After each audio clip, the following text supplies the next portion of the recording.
listening to Reignite, a podcast about questioning your faith. I'm Frankie. And I am Matt, aka Stormageddon.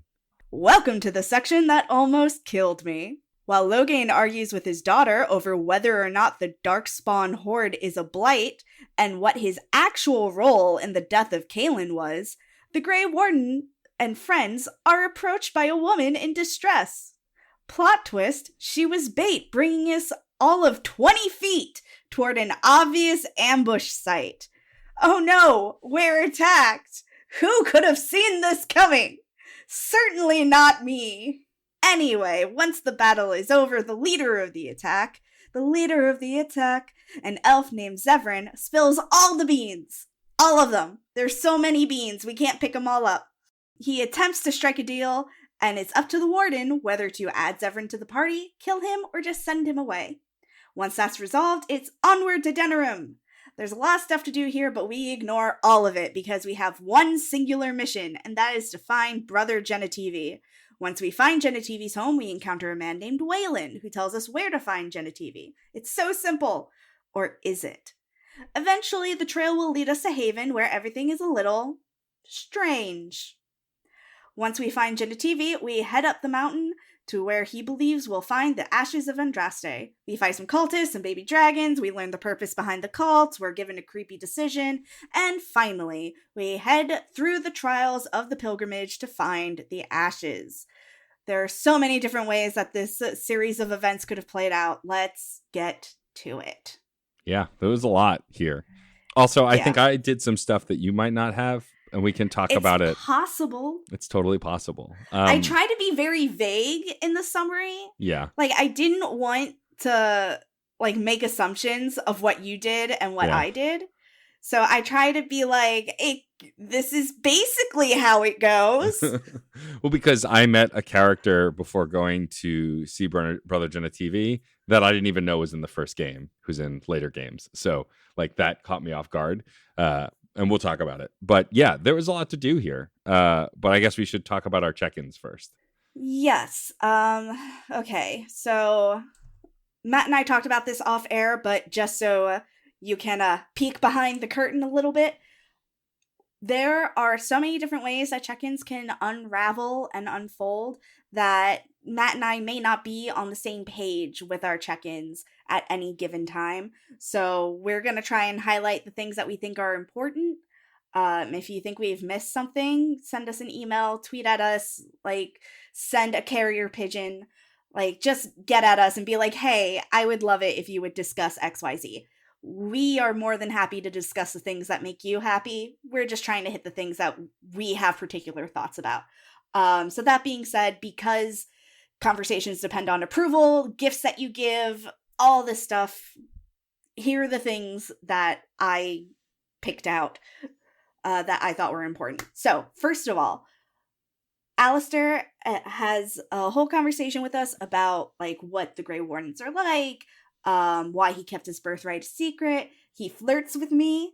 I don't know if you got a little flirt action out of Alistair.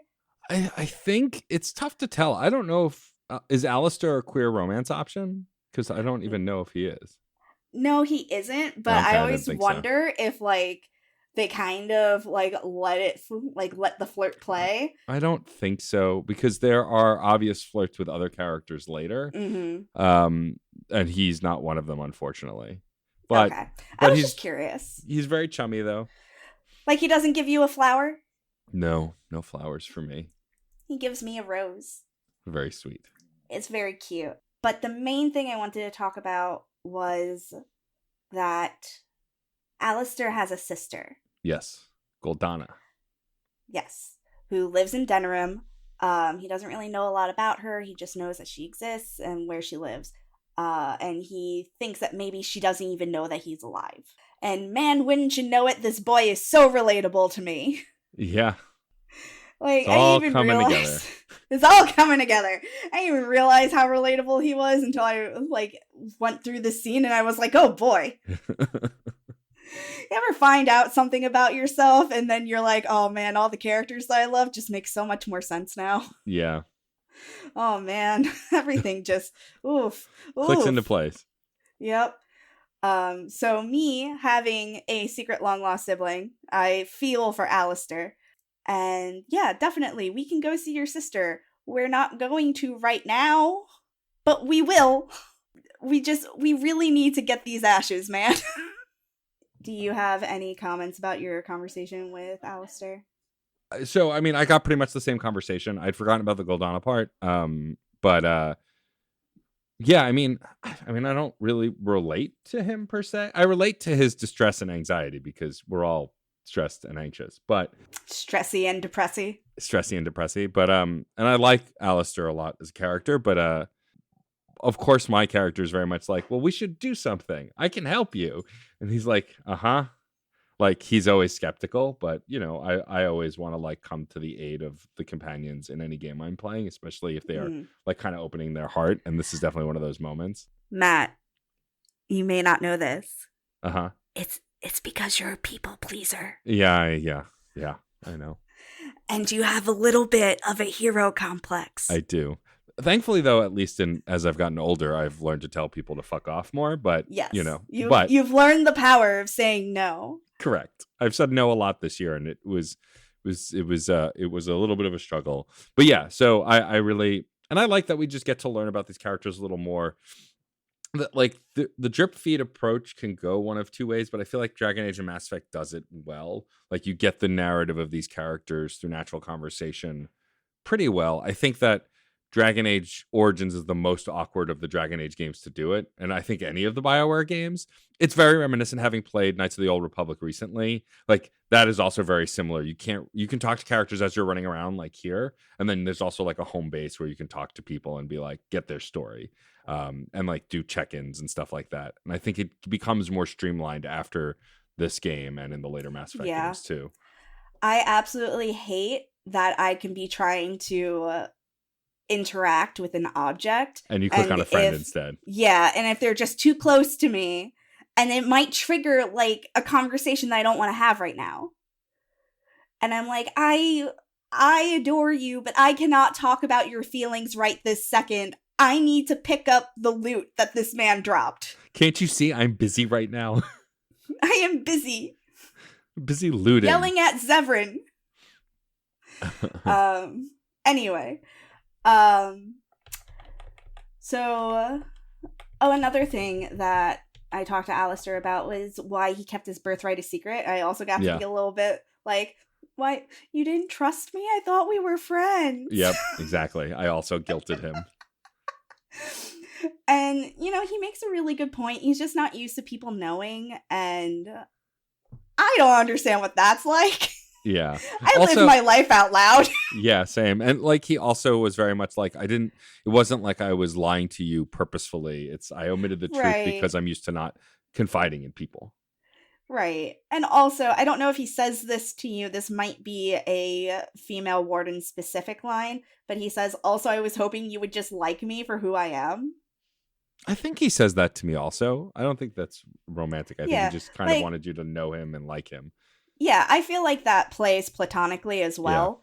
Yeah. I'm glad that they keep it in platonically because, that's a very valid feeling. You just want to know that someone likes you for who you are and not for, like, this potential that you have, Like, I have a lot of potential, but I would rather know that someone likes me for the trash goblin that I am. Right. Yeah. Like, I could be better than this, but I don't want someone waiting around hoping for better. Yes. I would like you to settle. Yeah, exactly. Settle for what I've got. Exactly. Yeah. But I get it, Alistair. So I'm glad that they kept that as a platonic line as well. And he does flirt with me. He says something like, oh, I have other lines for you. Trust me. And I was like, oh. Yeah, it's funny. I mean, we're going to talk a little more later, but like I haven't really... I can't tell if I'm flirting with certain characters or not, which is very on brand for me, if we're honest. Or more accurately, I can't tell if characters are flirting with me, which is the on brand part. I know when I'm flirting. The other way around, not so much. But we'll get to that. Just always be flirting. Yeah. ABF, baby. Was there anything else with Alistair you wanted to talk about? Yes, actually. he has some thoughts about our traveling companions. Did he Yes. bring this up with you? I don't think so. Okay, so we'll skip it. Okay. Okay, so that's it for Alistair that I care about. Also, Grey Wardens don't die of old age. All right, who cares? All right, who cares? Whatever. Great. We'll live Like, forever, yeah, whatever. we don't live forever. We just don't age.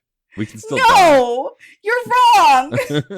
Welcome to a new segment that I'm going to call Matt is Wrong About Lore. I mean, that's just a consistent through line of this podcast, really. On today's segment, Matt thinks that Grey Wardens are immortal. No, they don't age because they die young. Yes. Yeah. We don't die of old age. We die because we feel the call and then we throw ourselves at the darkspawn. Yep. So you're never going to be laying in bed and just be like, my time has come. No, you will never be surrounded by your friends and family unless your friends and family are also Grey Wardens and also hear the call, and then you just go out together. Yeah. Which would be ideal, honestly. Sure, yeah. Let's all go together. Let's just all go face the horde as one. I mean, it's pretty romantic when you think about it. Yeah. We live forever. Oh my god. Okay. I love you. You're like my favorite person. Oh, good. I'm glad. It's good to know. The next person that I want to talk about is Sten.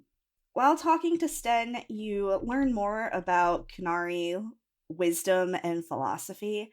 I really wish there wasn't this assumed bias from the perspective of elves or humans about Qunari. Yeah. Like, I wish that there was a little more openness, because when Sten says, perhaps if humans sought wisdom beyond the walls of chantries, they might find it now and then. Yeah. Which, yeah, I agree with you. Big agree. But I can't say that to him. I can't say to him, like, you're right. I think you're absolutely right. Yeah, you're not given that option. Especially since I'm playing a mage who is anti-chantry. Right. And I feel like, from my position, I would be like, yeah. Yeah, no doubt. What a flex. But, like, my options are to say, and I suppose you think the Qunari have found wisdom. What makes you think we haven't? Where else would you find wisdom if not the chant? And don't Qunari have places of worship? And I just feel like none of those are really the vibe. Yeah. So the closest I got was what makes you think we haven't, as in what makes you think we haven't looked beyond the chant. And, like, he gives a non-answer because that's what he does best. Yeah, that's Sten in a nutshell. Yeah. Because he also doesn't like us enough to really engage with us. And I think that's really what it comes down to, is the approval just isn't high enough for us to get any kind of real talk with him. He's just going to give us platitudes and phrases like, wisdom is like breath. You need it, but no other can give you theirs. Well, that's also like, not really true. People can give you CPR and stuff, so they can give you breath. So you're still wrong, Sten, but that's okay. I get the vibe. The Qunari have never heard of CPR. I mean, yeah, maybe they just let people die when they're choking. They're like, well, that was don't believe in resuscitation. That's just, it's their time, and walk away. I mean, that sounds like something a Qunari would do, probably. All of Parvalin has a DNR order. Do not resuscitate. I mean, I don't know. I feel like, and we're not up to this yet, but Iron Bull would resuscitate me anytime. But that's a different story. I mean, you just want him to resuscitate you anytime. That's different. Also true. It's very different. So that's it for Sten. Win. Yeah, this was interesting. So when you go to talk to Win, you have a conversation about how she feels her age and that she is looking to be done after this, like is going to retire, is already ready to rest, I think is how she puts it. And like, as your character, and as I could say, oh, you can say things along the lines of, you're not that old, or surely there's more you want to do, or things like that. And she insists, she's like, no, my time is done. I'm looking forward to a moment when I can rest. And I don't know. It makes me shrug. Like, why do we have a character like this who says things like that? If you had to guess, how old is Win? I mean, my thought is in her 50s, probably, maybe 60s, because she has white hair. Like, just give me a hard number. Okay, 55. Okay, she's 49. Okay. So we have a 49-year-old who is talking about being old, who's talking about being done. Like, I don't know about you. I'm 34. Like, you're 40 about. Almost. Let's not rush it away. You're about to be 40. Yes, correct. Like, when you're 49, I don't imagine you being like, I'm done for. I mean, after the last few years, I'm not so sure about that. Check in with me. The podcast game is just moving too fast for me, Frankie. Well, no, but I hear your frustration with that. But also, in high fantasy, human lifespans are much shorter, or sort of like in medieval times.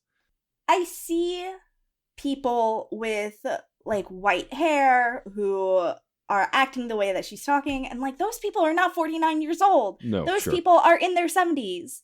Like, Yeah. absolutely not. Not even in their 70s, like in their 80s.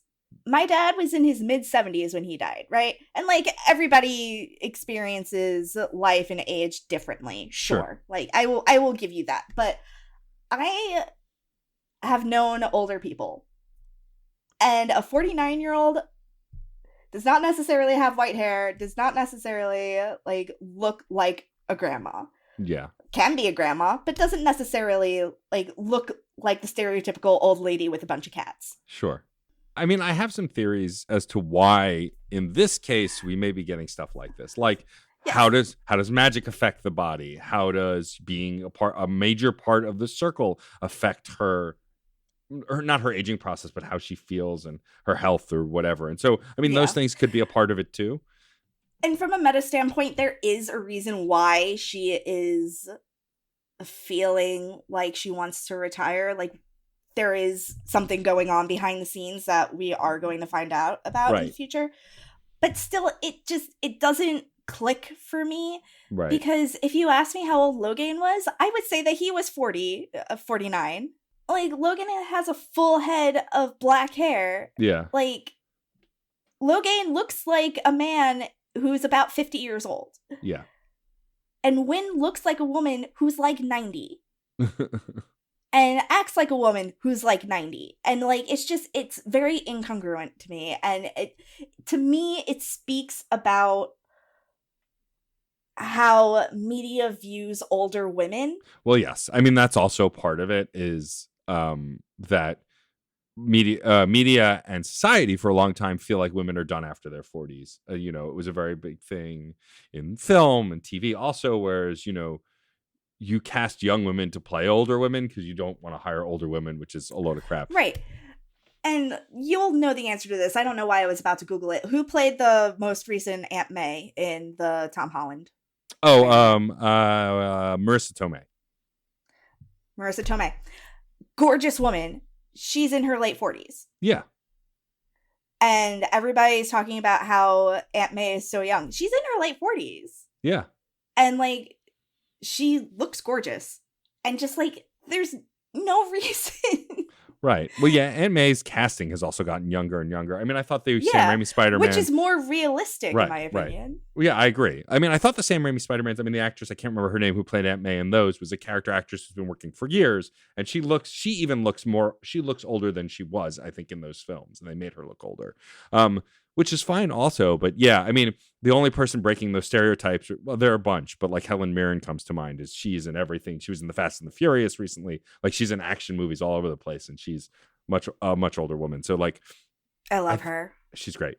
But I hear you. I think your complaints are valid. I think that they'd be more inclined to have a 90-year-old man as a party member and not a 40-year-old man claiming to be old, right? I think you're right. I think I would be shocked if Wynn was not written and created by a man. I would be absolutely shocked. Mm-hmm. It's not impossible. But also, can we think for a second, what if Helen Mirren played Wynn? I mean, that would be amazing. Live action story about Wynn. if they made a live action film about Wynn and Helen Mirren played her, it would be perfect. Like, Yeah, I'm about it. Yeah. Helen Mirren, Look, reach out to us. the thing I was going to say is that I know you're an avid listener. I was going to say, like, once we're done with the age talk, like, the real travesty here is that I can't flirt with Wynn. That's the real problem. Right? Because she's not that old. But even still, even if she was 80, I'd still want to flirt with her. Like, let me flirt with whoever I want. I do think it's a little inappropriate for an 18-year-old or 20-year-old to flirt with an 80-year-old, Matt. I mean, that is probably true. Your warden is like 20. That's fair. That's fair. But still, I'd go for it. All right, Matt's proclivities? Sure. Matt's weird preferences aside. Yes, you're the one with the words degree, not me. I have 2 degrees in words. They do what I want. Yeah. Though sometimes they like to rebel. Anyway, another thing from my conversation with Wynn that I want to talk about is she does say that the circle is proud of me as a circle mage, which is nice. It is nice to hear that someone is proud of you. Sure. And she gets very on her high horse about like being a Grey Warden is about protecting everyone. And it's like, all right, I've been a Grey Warden for apparently a year, by the way. Yeah, I don't understand how time works in this game. This is Mass Effect 1 all over again.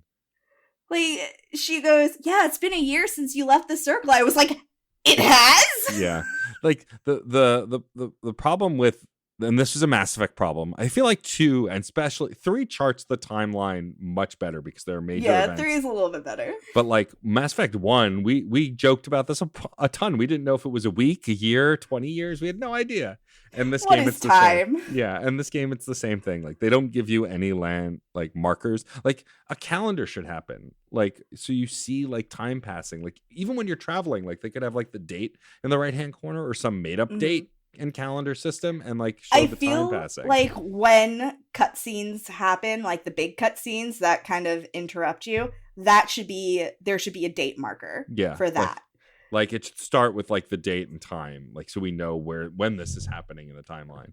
Yeah. Yeah. God, I hate it. I just hate not knowing the chronology that I'm working with. And like the fact that she says it's been a year since you left the circle, I'm just like, what? Excuse me? That shouldn't have been a surprise to me. And then we talk about her past a little bit. Yeah. And she makes a really valid point about the benefit of the circle because it provides a safe place for mage children who would otherwise be killed by angry mobs who distrust magic. Yeah. And that is totally respectable. Having a safe place for people to learn magic is really important. Yep. But what about the chant that instills this distrust of magic into the common person? The reason we have angry mobs is because they trust in the chant, and the chant tells you not to trust magic. And that magic is the hubris of man. Yeah. So because we have the chant that tells people not to trust magic, we have children who are being pulled from the parents who love them. We have people who don't want to be confined to one place for life, who are trapped there for their, quote, safety. You know what it reminds me of right now? What's that? The bill that has passed. I'm not sure if it passed. The one where trans kids could be removed from their families. I don't know if that one passed or not. I think it was state specific, but yeah. It was Florida. Yeah. It might have. I'm not honestly sure in this moment. I have to verify that. If anybody has any information on that, please run that by us. So that way we can make sure that we're not spreading misinformation. But I will also look into it. But if somebody is like, I know everything about that. Yeah, please. Come to me, please. Because I would rather someone who knows better tell me things than for me to get inaccurate information from somewhere else. Anyway. But this is what it reminds me of. Like, mage children being ripped from their families. Connor has to go to the circle because he's a mage. And yes, he does have to learn how to use his magic, but the reason the demon thing even happened is because everybody was afraid of him being ripped away from the family. And it was that fear that created the whole mess in the first place. Yeah. And it's all because of the chant. It all comes back to the chant. And I want to shout out someone who tweeted at us that we were too hard on Cullen and Gregor. Mm-hmm. And I get what you're saying. They went through a traumatic event, and that trauma is very real, is very valid. But they are still complicit in a very damaged system. Yep. And I think that's why we were so hard on them.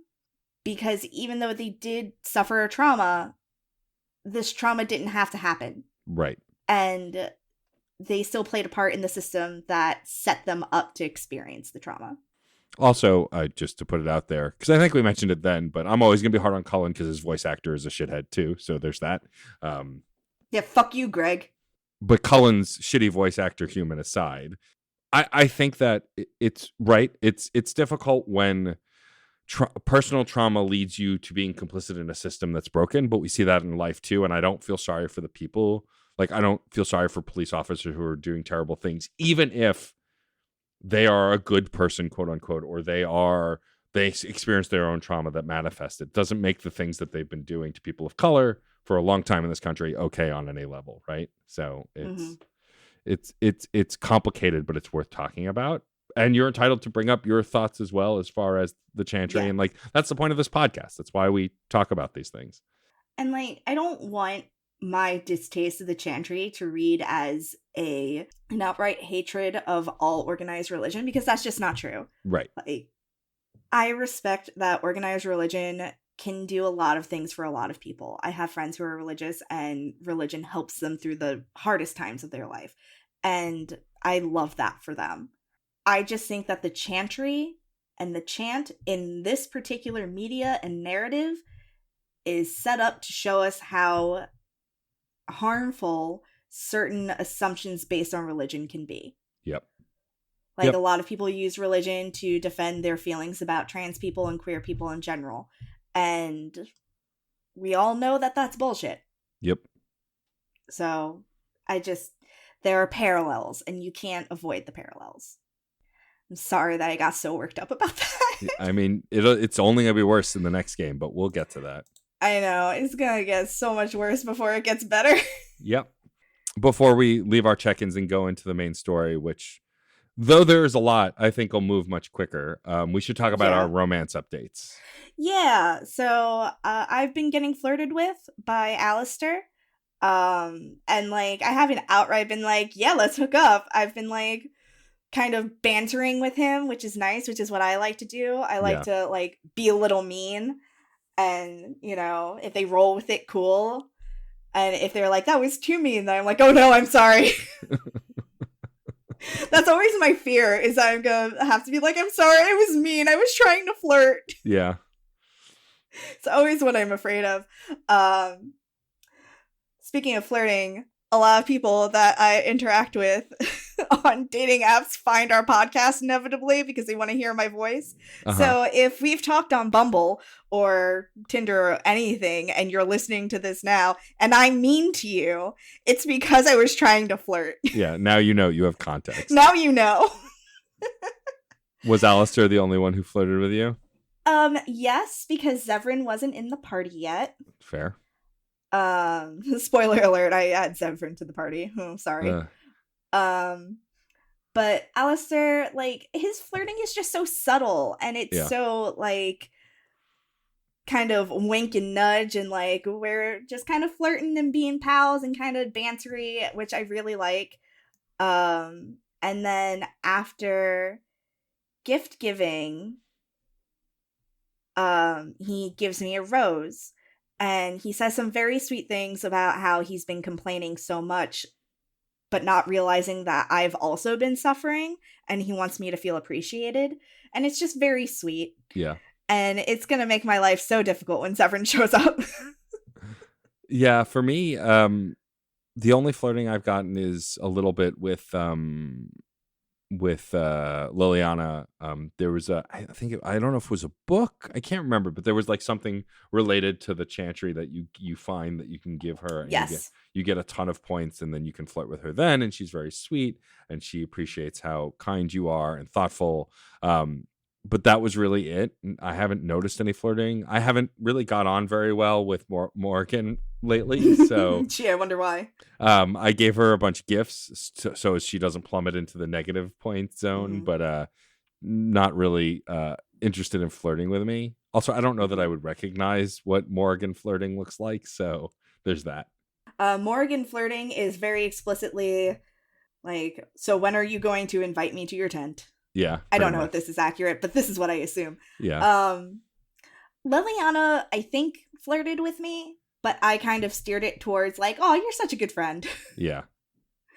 Because she compliments my hair, and the way that the dialogue options were, I could be like, do you often compliment women? Do you often enjoy the company of women? Hint, Yeah. hint, are you gay?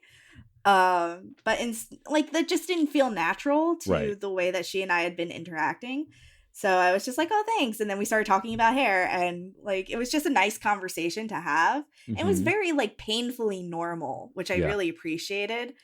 And she talks about how she feels comfortable talking to me and that I won't judge her. And I'm just like, not out loud. Not out loud anyway. And then we talk about shoes, and it's really nice and really feminine. Yeah. And I wish that, I don't know if this kind of conversation is only for women to have. Uh-huh. If you get the opportunity to have these kind of conversations with Liliana, I would love to know about it. I mean, I didn't this time that I recall. Right.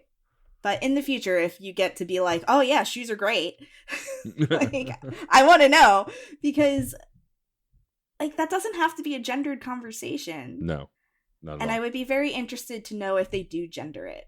I mean, I'm guessing yes, but we'll see. Yeah, like I would like to be surprised. Yeah. So let's find out. Yeah, and that's really it. All right, let's move on to the main story. So the first thing Woo! we get is a cutscene with Logain arguing with his daughter. It's funny because I kind of went after his daughter the first time we saw her, and you were like, no, she knows what's going on. And then this cutscene reaffirms that. I'd forgotten about it. But she's pretty much like, this is clearly a blight. You can't ignore this stuff. Also, my husband's dead. That's probably your fault. Like she really is aware of what's going on. It is kind of onto her father's BS. And he, of course, continues to insist, no, this is for the good of the realm. I did the right thing. It's not a blight. We're going to be fine. We have to consolidate power. Like he's still 100% convinced that he's doing the right thing. A lot of people don't like Honora, and I can absolutely see why. Yeah. But in scenes like this, I have a lot of respect for her because she doesn't balk when confronting her father. Right. She stands up to him. She says exactly what's on her mind. She knows what's going on in her kingdom, and she speaks up for herself. And that's really hard to do when you're a woman, when you've been socialized as a woman, when you are marginalized in any way. Yep. Like, that's difficult and scary to do, especially to a man in power, even if that man is your father. Yep. And the fact that she does it says a lot about her character, I think. And I know a lot of people don't like her as the ruler of Ferelden, but she has what it takes. Yeah, I mean, I it's less that I don't like Honora. I don't like her story. We'll get to it, but what happens in like the final act feels so ham-fisted that the first time I went through it, I went, "Wait, what did I agree to?" So like, we'll get to it, but like, I can see why people don't like her character for sure. In this moment, I think that it's admirable that she is standing up to her father, because it's hard to stand up to your own parents. Also, rulers or not. It definitely is. And then it's assassin time. Yeah, so we have a moment where we are stopped on the road by a young woman in trouble. And the minute it happened, my character was like, "You can't deceive a deceiver. I know what's up." Like, I didn't fall for it at all. Like, you still have to follow her to the ambush. But, like, I wasn't having it. I was like, I don't know about this the whole time. And, of course, that was right. Yeah. My favorite thing, though, is, like, You can see them. Yeah, they're like hiding in bushes. Like you can literally see them. I just want to be like, hi. Yeah. And so we You follow want her. to come out and talk? And so we follow her, and they were ambushed, and we fight. And when we're fighting, like I killed Zevram in the sense that like I depleted his health first, and I was like, oh god, did I kill him? And then of course after everyone dies, then you have your conversation with Zevram. Zevran gets brought back from the dead. He gets resuscitated, which is against Canary values. Yes, apparently. Running gag of this podcast. Yes. So before we talk about our conversation with Zevran, I just have to say, I didn't know that he was a popular romance option in this game, because to me, my first playthrough, he seemed kind of bland and boring to me. It could be because I didn't talk to him enough. It could be a cadence situation, which I'm going to try and remedy this playthrough. But there's a popular TikToker that we like that cosplays him all the time, and like Eddie. And so like I went, oh, is there a fandom for this character? And then I looked online. Yup. Careful what you Google, safe searches. And I was like, oh, okay, I guess I just missed this boat, which again, I fell into that trap with Caden, so it's totally could be on me. But it never occurred to me that people love this character the way that folks do. If anyone's wondering who that TikToker is that we're talking about, that's Unifade Walker. They also do a BioWare podcast with another friend of ours, Greg, who is a radio host. We will put the name of that podcast in our show notes. Yes.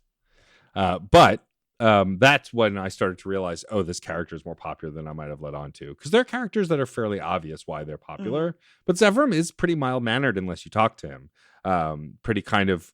He feels very cliche rogue type until you actually speak to him, which is a fault of a lot of BioWare characters, honestly. On the surface, a lot of them are kind of predictable, and you need to dig in for their nuance, which makes sense for an RPG. But anyway, so once we've defeated everybody, Zevram was like, well, I guess I'll tell you everything now. And your character, literally, that's what he does, more or less. And your character can go, wait, don't you want to keep this? Like, you don't want to protect yourself? He's like, oh, they paid me to win, and we didn't, so I don't owe them anything. Like, because they actually paid our group, not me specifically. And so if I want to get paid, I need to live, and I don't owe the Logain anything. So here's the beans. My favorite thing about him is I'm a very loyal person. Yeah. I just don't think I need to be loyal to people who expect me to die for it. Yes. Yeah. Which is like, oh, okay. Well, about that. That's valid, I guess. Yeah. But joining this team won't get you any other kind of loyalty, as we are about, like, we're going to go fight an archdemon. So, die for me. Yeah. So, like... Zevran has no loyalty to Logain, not really to the Antiman Crows, because they, like, bought him as a child, which, and he goes, basically, he's gonna die no matter what happens, so he might as well join our party, right? Yeah. And, like, being allowed to live would be nice. And the minute you start to entertain the thought, if Alistair's with you, goes, excuse me? Wait a minute. He just tried to kill us. You're going to invite him to our party? What is wrong with you? But then you can make a case of like, well, he just said that he has no loyalty to them. It's not like he's going to backstab us because we're the only people letting him live. And you saw him fight. He has his use. Yeah. And Alistair's like, oh, yeah, all right. Fine. That makes sense. Yeah, Alistair's very easy to persuade. Liliana was totally on board, and then he flirted with her, and she was like, or not. Yeah, no thank you. Otis just growled at him. What did you decide? I decided to let him live and join the party. Okay, I added him to the party, too.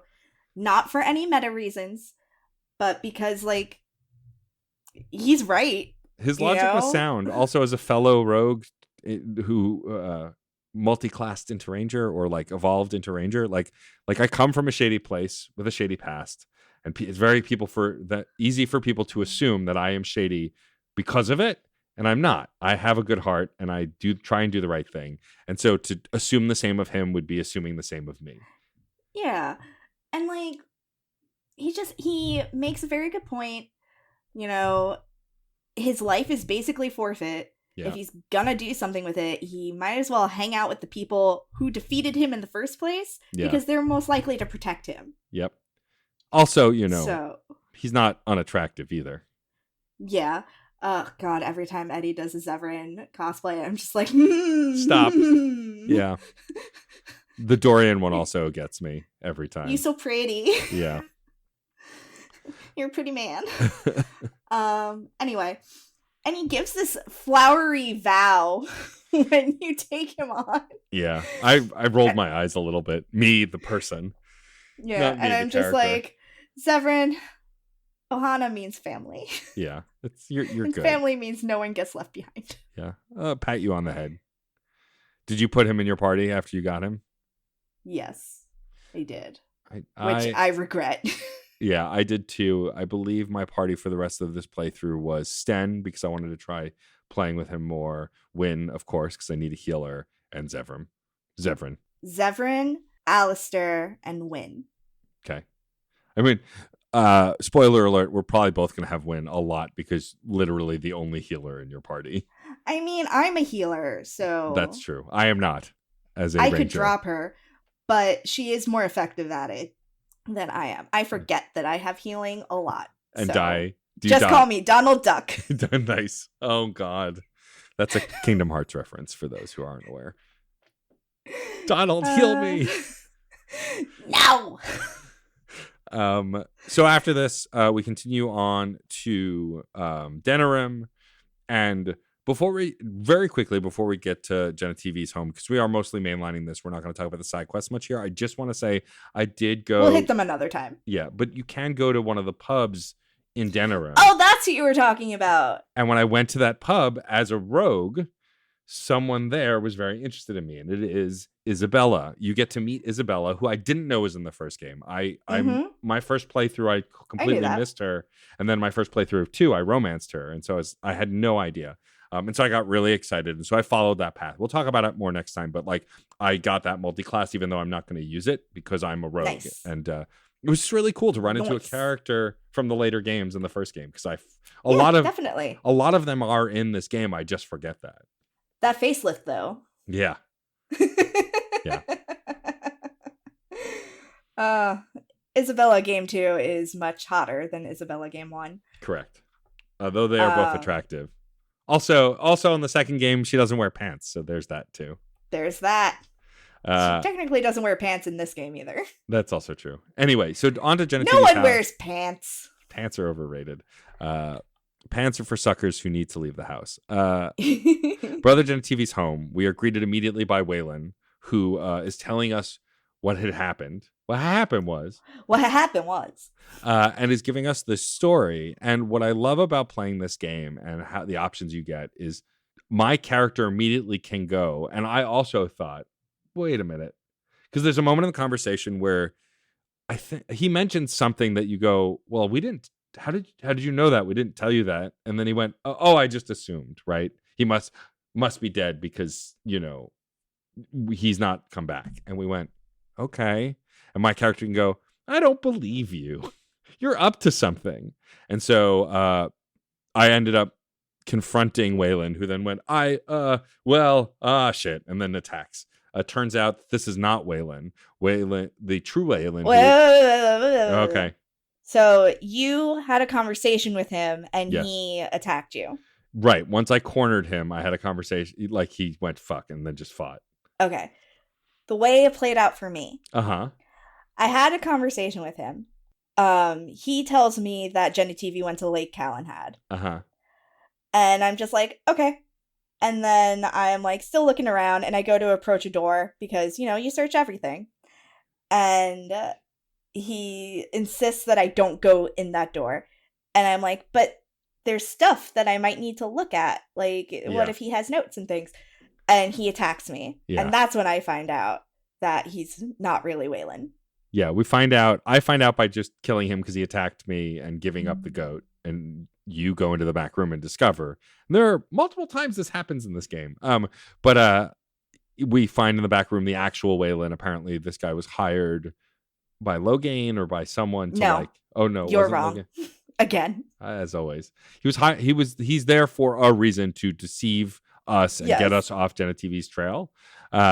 And once you kill him, you find the real Wayland's body. You find Genetivi's notes. You find out that's how I found out he went to Lake Calenhad, because there was He didn't go to Lake Calenhad. He went to Haven. Oh, Haven. That's Wayland tries to convince fake you, Wayland right. tries to convince us that he went to Lake Calenhad. But then you can go to Haven. You can still go to Lake Calenhad after, and like there's some stuff there too, but it ends up being a dead end, and you leave and then go to Haven anyway.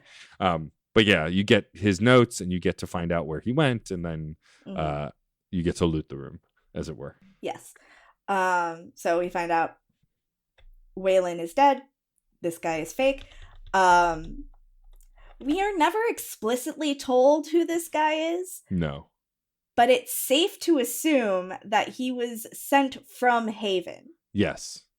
After everything that happens in Haven. Yeah. It's very safe to assume that he was sent from Haven. Yes. When we get to Haven, we are countered. Haven's a very strange place. A guard stops us and goes, "You can't be here." And we're like, "Okay, why?" He's like, "Because you're not welcome." The revered father Eric. Yeah, revered father wouldn't want you to be here. And Alistair goes, "The who?" The what? The revered who? Excuse me? I changed my party around a bunch, but I ended up sticking with Sten later on because I wanted to give him an opportunity to tank and see how it went. I changed my party a bunch, unlike Mass Effect, because I don't quite like all the configurations and I like to see what the different characters can do. But the guard says, "You can't be here." And you go, "Well, we're going to look around anyway." And he goes, "Well, I guess fine." Like, he doesn't really stop you. But he explicitly tells you, like, you may go to the store and that's it. Right, because you're like, well, what if we needed supplies? This place is fucking creepy as shit. It is. And when you go to the store manager talks to you in a way where I go, I feel like we've had this conversation before. Do you know someone named Fake Wayland? Because that's pretty much what happens is you talk to him, he has supplies, you can buy some stuff, and then you go to explore the room because you want to explore, and you go to a back room and he goes, "You can't go back there." And I go, "I've seen this before." So did you insist? And so I insisted, and then he attacked me. Oh, okay. I had this play out differently. Okay. Because unlike with Wayland, I do like that we pretty much swapped, like... Yeah, basically. Yeah. Unlike with Wayland, and I'm in a store, and he says, "You can't go back there." I'm just like, I mean, fair, I guess. Like, this is a store. Like, this isn't, like, someone's house I need to search for clues. So I don't go back there because he yells at me. I'm just like, all right, fine. Because in reality... Yeah, you couldn't do that. If a shopkeeper yelled at me and was like, "Don't go back there," I'd be like, oh, okay. Like, this isn't a situation where I need to collect as many clues and pieces of information as I can. So... Like, it is, but, like, yeah, you know, there's also propriety. So I turn around and I leave, and I go to the chantry. And when I walk in, they're having a service. And they decide to stop their service because I walked in. And Zevran is complaining the entire time. Yeah. About rural life. And after Eric, like, stops everything, he says, "Common courtesy dictates that you do not interrupt." And I'm like, I didn't interrupt shit. I just walked in. Like, I walked in and I was very quiet. You could have kept going. Right. Like, that's on you. Like, I was going to be very quiet and polite. You decided to stop things and tell everyone to go home. That's on you. So, meh. And then he continues to be real creepy. And then he says things like, "We will go to any lengths. You understand a man's need to protect his family, don't you?" And then I'm attacked. Yeah. So it's funny. I ended up exploring the entire grounds, wandering all over the place, and I went to the chantry literally last. But I knew something was up because I forced my way into the back. I got attacked. I killed him and then found another body in the back. And I was like, do y'all just do this? Do you just body snatch people? What's going on here? So once once you've initiated the attack and you can kind of clear all the cultists that attack you, you find a body in the store, which is one of the knights. Yep. You find a bloody altar in one of the houses. Yep. And if you have Morgan in your party, she's like, "Oh no, that's human blood." Yeah. I know. Can't tell you how I know, but it is. Yeah, exactly. Like, Morgan, we're going to talk about that later. We're going to have a conversation. And everyone else is like, this creepy as fuck, man. Yeah. And you find Genitivi behind a brick wall in the chantry. Yes. I think those are like all the things that you can discover. Right. And so I didn't find Genitivi until after fighting Eric and everyone. So you fight them, and then when you go into the back room, you find Brother Genitivi, who's hurt, but like injured. He's gonna lose his foot. Yeah, he's like, his foot is hurt, but he can walk, and he's coherent. He's okay otherwise. And you can talk to him and get the lowdown. He explains what happened, that he came here looking for the sacred ashes, and they kind of abducted him because they're protecting it. They think there's some higher power at work here, and they don't want anyone to know about it. And so you can get him back on his feet. If you have Wynn in your party, you can actually have Wynn heal him. So like, yeah, I do that, which I did, which makes him not in any immediate danger. And I think it makes him more mobile. I think if you don't, I don't think it does. No, I think it's just flavor. But then once you tell him about why you're there and what's going, he like gets reinvigorated. He's like, oh, well, we have to keep going then. And so yeah, he's like, the urn is here, you have to take me to the temple. And you could be like, maybe no. Yeah. And he's like, no, I have to go. I was like, okay. And let me tell you, the entire time I was in the temple, I thought I was going to come back to him as a corpse. I let him come with me to the temple because I'm also an academic. I get it. I do too, but I really thought he was going to I get it. I really thought like wandering cultists were going to wander over and stab him. You encounter so many cultists. I know. That's why. Just like hanging out. And I'm like, how have you not been murdered? Yeah. The fighting, I don't want to get into it. You fight some cultists, you fight some dragons, whatever. It's fine. I like playing a ranger in this game, so it's fine, but there's nothing kind of unique or special here. There are no boss battles here worth talking about. So many times not because I was dying, but because the game kept glitching. Yeah, I crashed a bunch of times, and so I crashed so many times. I use quick save constantly for this game. Yeah, I had to do the same. The reason why I said that this section almost killed me is because I did all of my check-ins and all of my gift giving and like all of my approvals and everything. And then I tried to leave camp and it wouldn't let me leave camp. Yeah, you got stuck. And I stream on my computer because I just hate setting up my projector sometimes because I'm lazy. So it just wouldn't let me do it. But when I switched over to my actual Xbox and put it on my projector, then it let me leave and I was fine. But then it kept crashing still while playing this section. So this was the most nightmarish play that we've done so far, in my opinion. Yeah, I like Mass Effect has bugs and some of them are pretty bad. Like the Mass Effect 2 Legion bug where it stops you from progressing in the AI mission.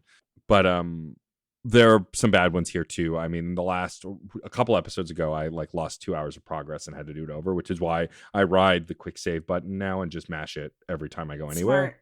Smart. It's obnoxious and it's a pain in the ass, but it has saved my ass several times. But yeah, the combat here wasn't that particularly difficult for me. I like the party I brought. Devon kept dying though because he didn't really have any gear, which it occurred to me. But I forgot to mention in the shop, I think you find really great leather boots, and I gave them to him immediately, and then they become actual equipment for him. And I had a conversation about shoes with him, which was very funny to me. Interesting. But he was really excited, and like he didn't really I did not find those. He didn't flirt, but he was kind and like we chatted. It's because they were in the back of the shop and you didn't go back there. I did go back there. Oh, you did go back there. Oh, then maybe. Yeah, after I defeated all the cultists. Maybe they were somewhere else then. But either way, it was a fun little gift conversation as I was adventuring. But yeah, the temple isn't that interesting. The boss fight with Father Colgrim is fine. So let's talk about Father Colgrim. Yes. So after exploring the temple and like trying to kill everything in my path and getting all the Drake scales and everything. Yep. We encounter Father Colgrim. I don't even get to find out what his deal is. I'm just like, I don't care. I'm just gonna stab you. And he's like, I have a deal for you. And Severin's like, the man has a deal for us. You're not gonna listen to his deal? And I'm just like, Severin, he's going to kill us. And Severin's like, you make a very good point. Like, I suppose you're right. Like, that's valid. You are right. We should just kill him. Like, yes, this is what I'm saying. I'm guessing you also killed him like I did. I just straight up killed him. I'm like, I don't care. Yeah. We've got shit to do. Get out of here. Like, not interested. But for those who may be wondering what Father Colgrim's deal was, if we had entertained him, he was going to ask us to taint the ashes of Andraste Yeah. with dragon's blood, because they believe that the dragon out there is the real Andraste. Yeah, you know, the Andragonaste. archdemon. Is that why you It's wrote not an Andragonaste? Yes. You're the worst. That's not an archdemon. That's just a dragon. Oh, it's just a dragon. Okay. I can't tell just the a dragon. difference. All dragons look the same to me. Wow, racist. So I'm a dragon racist, I guess. Wow. Anyway. I didn't know this about you. Anyway, yes, Andragonaste. And when we leave after having killed Father Colgrim, there is a gong that we can hit. Yeah. That summons a dragon. Yep. I did not hit that gong. I did, and I died. And I was like, you know what? We're not going to fight the dragon. Yeah. Doesn't go well. Let's not do that right now. I'll come back. It'll Yeah. be fine. I'll come back later. It'll be okay. Yeah. I'm sorry, Andragonaste is the best joke I've ever made. Yeah. It's a low bar. But it's so good. So from here, we deal with a lot of BS. So we enter the gauntlet, which is a series of challenges that we need to pass in order to be worthy of seeing the Urn of Sacred Ashes. And it begins with, I can't remember the knight's name. I think he's just the Guardian. He's called the Guardian, and he asks each of your so. party. This doesn't affect whether you can get in or not, but he does ask all of your party members and you like evasive questions to like really know your soul, essentially. I think it's to prove that he is otherworldly and Yeah. is a spirit, and that he knows things about you that you've never told anyone or that you haven't talked about. Mm-hmm. He hints at a bigger conversation that you have later. The main character has later, also. Does he? Well, yeah, but like the thing he asks the main character is I think leaning towards the conversation you have during the gauntlet, like right before the gauntlet with a spirit of someone. Oh, okay. I thought Yeah. you were talking about like No, your cohort. No. Yes. So after you speak to him, well, what does he say to you? So he says to me, do you think you did the right thing by leaving Orzammar? Are you righteous on your path, or something along those lines? And you can either like doubt it or not. But even if you say that you know you did the right thing, he tells you that while I believe you, I can sense doubt in you. You do think about it, like kind of a thing. And it's like, okay, all right, whatever. Whatever. You don't know me. For me, he asked me if I failed Jawan. Okay. Yeah. And I wanted to say, no, that motherfucker failed me.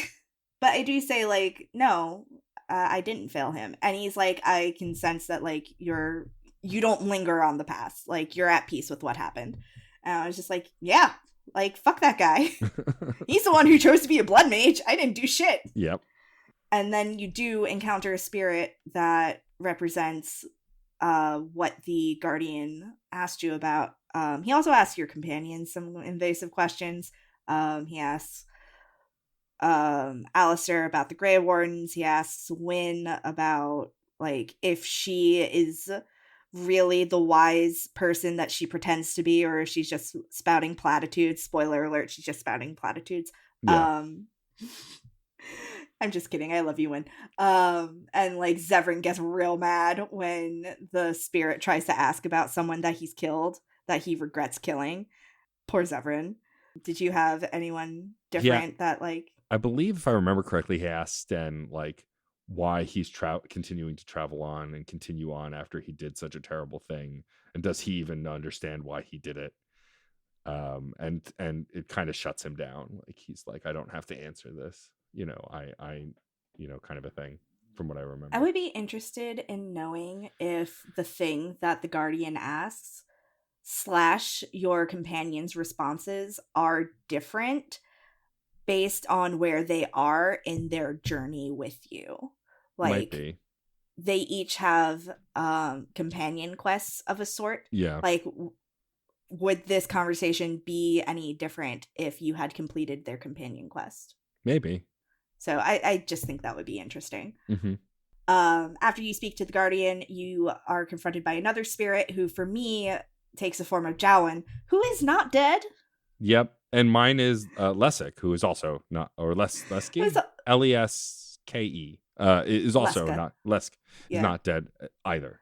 So, okay. And Jowan just says, like, something about being proud of me and gives me an item. So I'm like, cool. Yeah.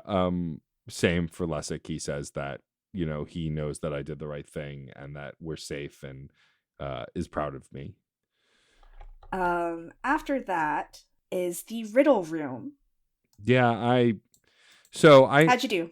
I ended up using a guide because I was getting They're frustrated. so easy. I was so tired and I was like, I just want to get through this. So I used the guide. Oh my god, the riddles were so easy. I fought, I think, 2 of them and then got frustrated and ended up using a guide.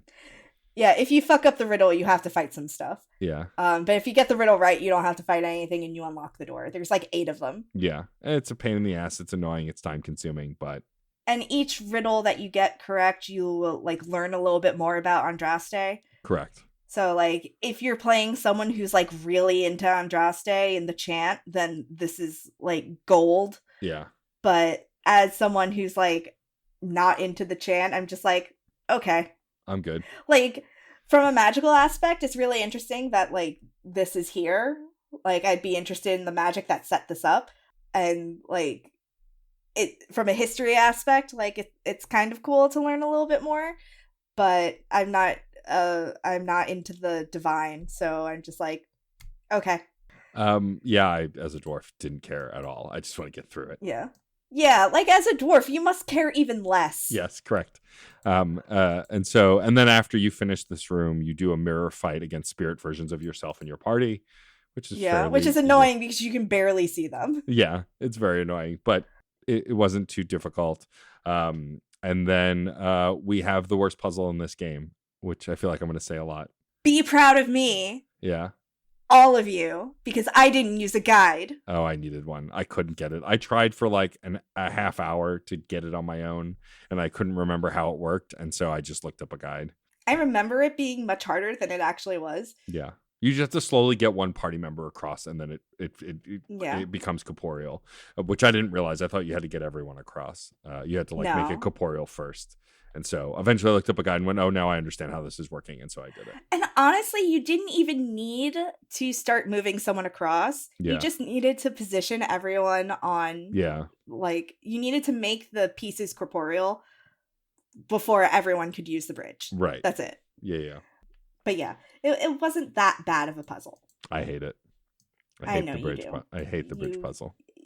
I love you, but you don't really like puzzles.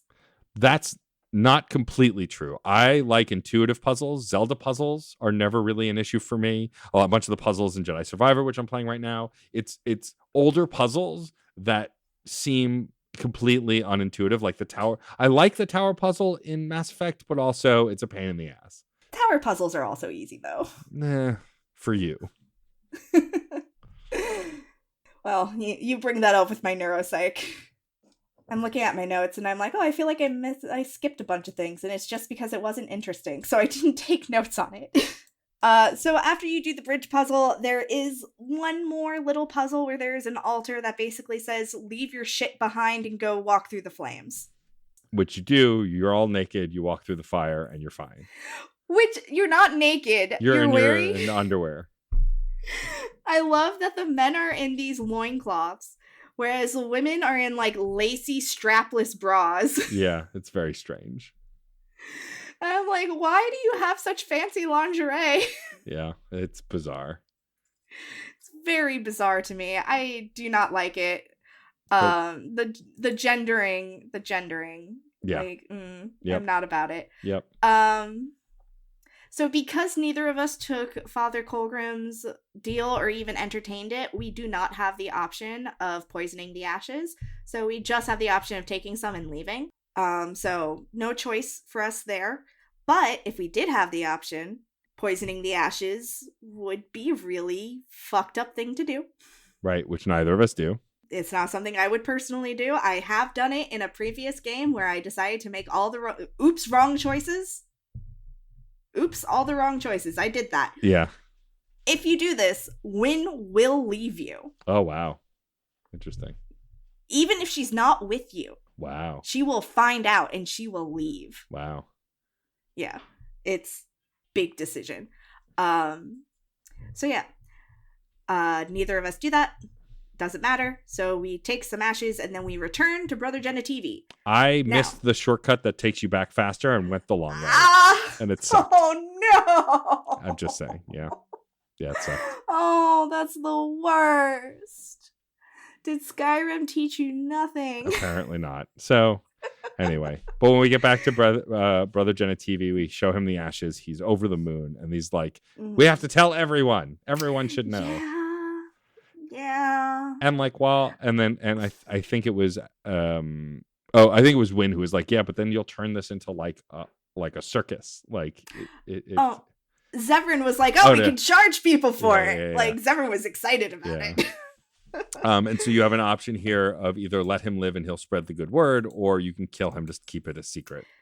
Yeah. I let him live. I let him live too, because like he doesn't deserve to die, and I'm not that invested. Yeah. But also, like, I don't agree that everyone should know about it, because some bad people might take advantage of it. I really wish I could have convinced him, like, maybe you don't need to do that. Yeah. You can like try and tell him to not tell everyone. And he's like, no, everyone has to know. He's like, no, everyone has to know. Like, I just wish it was possible to be like, you could just study it by yourself. Yeah. Quietly. Yeah. And not tell everyone. And just not. Yeah. But there's no convincing him. And I think one day I'm going to have to see what happens if you kill him. Like, I don't want to. I just feel like if you're playing hardcore, like, Andrastian, maybe that is the right choice, because you're trying to protect the ashes, and, like, only real pilgrims should be visiting it. Right. But, like, I'm just not that person personally. Like, it's your religious artifact. You do with it what you want. I don't give a shit. Pretty much same, Yeah. So we let him go and spread the good word, I guess. We'll see what that affects, if anything. Yeah. So once we're done, I return to camp. Yeah, so did I, except I did more after this. What did you do? I went back to Arl Eamon. I thought we were going to do that this episode. So I did not do that. It's fine. I mean, I took some notes. It's short, but we can talk about it. We'll do that start of next episode. Yeah, we'll talk about the start of next episode and go wherever we decide to go. It's probably next. For the best. This is a long episode as it is. It is. It's true. We'll do that next time. But we do have to decide where we're headed next. So after we give the ashes to Arl Eamon, like, personally, I don't have a dog in this race. Yeah. Like, you know, I'm a human mage. I don't really care either way. Yeah, I guess we should go to Orzammar next, just because. You want to get it over with? Yeah. Do you think that's how your character feels, or do you think that's how Matt feels? I think it's how my character feels. He knows he has to go back. He's hesitant, but after this encounter and knowing that no one's mad at him, he's like, I guess I should go back and check in. That makes sense to me. I think after this confrontation with the Guardian and the spirit of someone from your past, it would make sense to me that the logical next step for you is to go back home. Yeah. So if you are playing along with us, go to Orzammar. Well, go to Arl Eamon and then go to go to Orzammar. And then go to Orzammar, and we will talk about Orzammar in the next episode. Orzammar. Orzammar is so long. Yep. Sure is. Oh god. Okay. Orzammar is probably gonna be a two-parter. That's fine. Because I think there's like all the stuff that we do in Orzammar, and then there's all the stuff we do in the Deep Roads. Yeah, I think so. You know? Yeah. I mean, if anything, we'll play it all at once if we can, and then you'll make the judgment call, or play as much of it as we can, and we'll make the judgment call. But either way, you as the listener can play all of it, and we will talk about it in either the next or both episodes. Yeah, it'll be fine. Well, if you like what you heard here, don't forget to follow us on social media. We're at ReignitePod on Twitter and Instagram. Our Tumblr has been reinstated, I think. Okay. And you can follow us at facebook.com/reignitepod. Send us an email at reignitepod@gmail.com. Or find us on Twitter at FrankieBWrites and at DJ_Stormageddon. Don't forget to rate, review, and subscribe on your favorite podcatcher if you can. It helps us get seen so other people can find us. Now in the show notes for every episode, I'm putting links to both Apple Podcasts and Spotify, so it's even easier than ever. Please go and rate and review us. It's really big help. We're also members of the Certain Point of View podcast network. You can visit certainpov.com to find more nerdy podcasts, each with a unique point of view. You can also find a permanent invite link to our Discord server on the website to join in the conversation. And that link as well is in the show notes now of every episode. So you can just click right on through to join the Discord. Please come hang out with us. Personal plugs. I don't really have anything to plug except for the fact that I'm going to be presenting a paper called Swept Under the Rug, How Mass Effect 2 Shattered Queer Faith at an LGBT conference on Ulster University campus in Belfast on June 2nd. You can't go. But it's happening. Not going to be streaming anywhere that I know of, but it's happening. So I don't know. If there's a stream, I'll post it, but I don't know. That's just the only thing that I have that I'm excited about, so... That's fair. As always, you can find all of my podcasts at djstormageddon.com.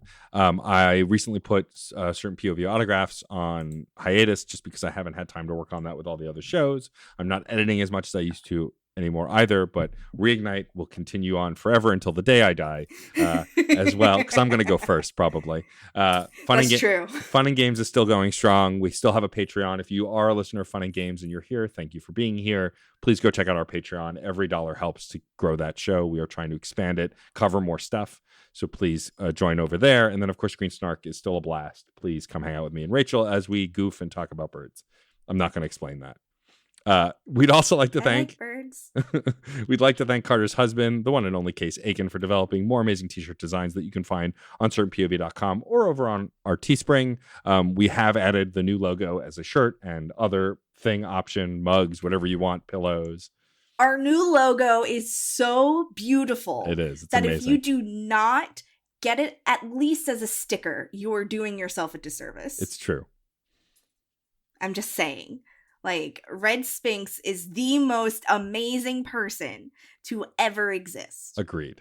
I kind of jumped ahead. Yes. In our thank yous, but I was just so excited. So I'm just going to say thank you to Radic Wade and Echoes of Oblivion for our theme music. And thank you to the aforementioned Red Sphinx for our brand new logo. To see more of his work, you can go to Chaos Does Art on Instagram. I'm Frankie. And I am Matt, a.k.a. Stormageddon. Remember, Grey Wardens. In war, victory. In peace, vigilance. In death, sacrifice. Okay, bye!